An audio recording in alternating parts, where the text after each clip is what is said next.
নমস্কার, Assam prime network থেকে আমি ইন্দ্রাণী আপনাদের স্বাগত জানাচ্ছি। পুলিশ ও বিএসএফ এর যৌথ অভিযানে খোয়াইতে ৩,৬০০ ইয়াবা ট্যাবলেট সহ ২ নেশা কারবারি ও নম্বরবিহীন স্কুটি পুলিশের জালে। পুলিশ ও বিএসএফ এর যৌথ অভিযানে খোয়াইতে বড়সড় মাদক ধরা পড়ল। আজ খোয়াই থানায় আয়োজিত সাংবাদিক সম্মেলনে থানা ইনচার্জ কৃষ্ণধন সরকার জানান, ৩,৬০০ ইয়াবা ট্যাবলেট, ২ নেশা কারবারি এবং একটি নম্বরবিহীন স্কুটি আটক করেছে খোয়াই থানা পুলিশ। ধৃত মাদক কারবারিরা হলেন সবুজ মিয়া বয়স ৩১ ও রাহুল মিয়া। দুজনেরই বাড়ি খোয়াই থানাধীন উত্তর দুর্গানগর এলাকায়। ওসি কৃষ্ণধন সরকার জানান, ভারত বাংলাদেশ সীমান্তলগ্ন উত্তর দুর্গানগর এলাকায় স্ট্যানলি বিএসএফ ও পুলিশের যৌথ পেট্রোলিং চলাকালীন সন্দেহজনক একটি নম্বরবিহীন স্কুটিকে থামানো হয়। বিকেল 4:30 নাগাদ স্কুটি নিয়ে দুই ব্যক্তি সীমান্ত এলাকা থেকে বেরোতে চাইলে তাদের গতিবিধি সন্দেহজনক মনে হয়। পুলিশ ও বিএসএফ এর উপস্থিতি টের পেয়ে পালানোর চেষ্টা করলেও শেষ পর্যন্ত ধরা পড়ে তারা। এরপর ওসি কৃষ্ণধন সরকার, এসআই ফ্রান্সিস হালাম এবং এক্সিকিউটিভ ম্যাজিস্ট্রেটের উপস্থিতিতে তল্লাশি চালিয়ে 18টি প্যাকেট থেকে মোট ৩,৬০০ ইয়াবা ট্যাবলেট উদ্ধার করা হয়। ধৃতদের বিরুদ্ধে এনডিপিএস আইনে মামলা নথিভুক্ত করে তদন্ত শুরু করেছে খোয়াই থানার পুলিশ।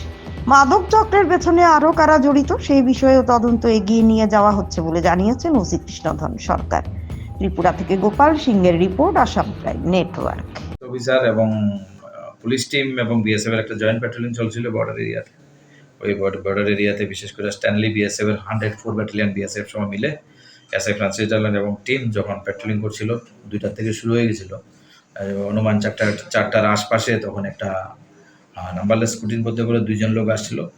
ওরা স্কুটিটা স্পিড বাড়িয়ে দিয়েছিল, তখন ওদেরকে ডিটেন করা হয়। ডিটেন করার পরে স্কুটিটাকে যখন সার্চ করে তখন এখানের মধ্যে কন্ট্রাব্যান্ড আর্টিকেল আছে বলে স্ট্রংলি সাসপেক্ট হয়। সাথে সাথে আমাদেরকে খবর দেয় আমাদের অথরিটির মাধ্যমে।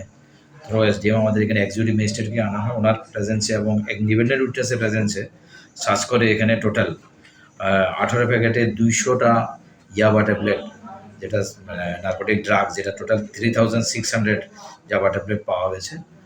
অ্যাকর্ডিংলি আমরা ওইখানে যে 2জন লোক ছিল তার মধ্যে একজন হচ্ছে সবুজ মিয়া 31, ওর বাড়ি দুর্গানগর, আর হচ্ছে রাহুল মিয়া, তার বাড়িও দুর্গানগর। রাহুল মিয়ার কামরুল জামান তার বাবার নাম। তো 2জনকেই ডিটেন করে আনা হয়েছে এবং তাদের বিরুদ্ধে আমাদের এই এনডিপিএস এর আওতায় একটা মামলা নথিভুক্ত করা হচ্ছে এবং ইনভেস্টিগেশন স্টার্ট